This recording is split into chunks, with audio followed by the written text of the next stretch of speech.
Hi everybody, I'm here with Mr. Solis, one of our English language arts teachers in 8th grade, and he has a great book recommendation for all of you. I do. It's the book by Neil Shusterman called Scythe. It's a popular book. A lot of kids are reading it. I picked it up based on a student recommendation and based on a recommendation that my wife gave me.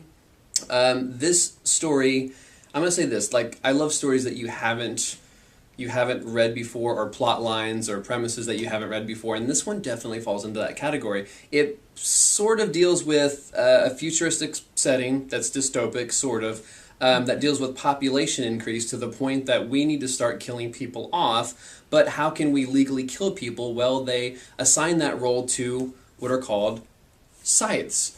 And there's what's called the scythedom, and this book primarily deals with Citra Terranova, and she becomes an apprentice to a person named Scythe Faraday.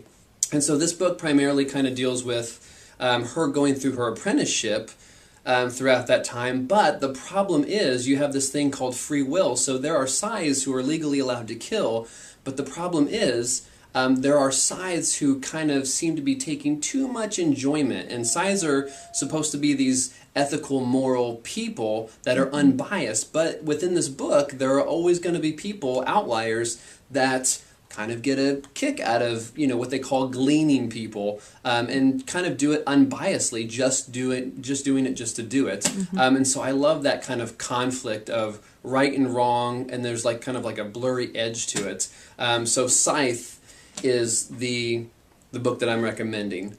Can I go to the next one, Mrs. Graham? Please, okay. Please do. So then you have this guy. The second book is better than the first. The second book, and that's not often always the case, the second book actually is better than the first. So this one is called Thunderhead.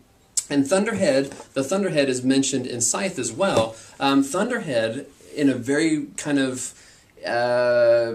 easy way to put it, Thunderhead in the future is basically the governing entity. It's the technological entity that runs everything from climate, from food, from everything, but the only thing it does not control, ironically, is the scythedom. It does not tell the scythedom what to do. Now, the way I read Thunderhead, the Thunderhead in the book, it's almost like if our Google became our governing body. Like AI became an actual conscious thing and then was controlling us. The government, there's no government, there's not necessarily a whole lot of religion other than the tonists that exist in the book, because they believe that their great resonance is coming. But the Thunderhead is almost like if Google made all our decisions and was, creating this very, very like utopic place for us.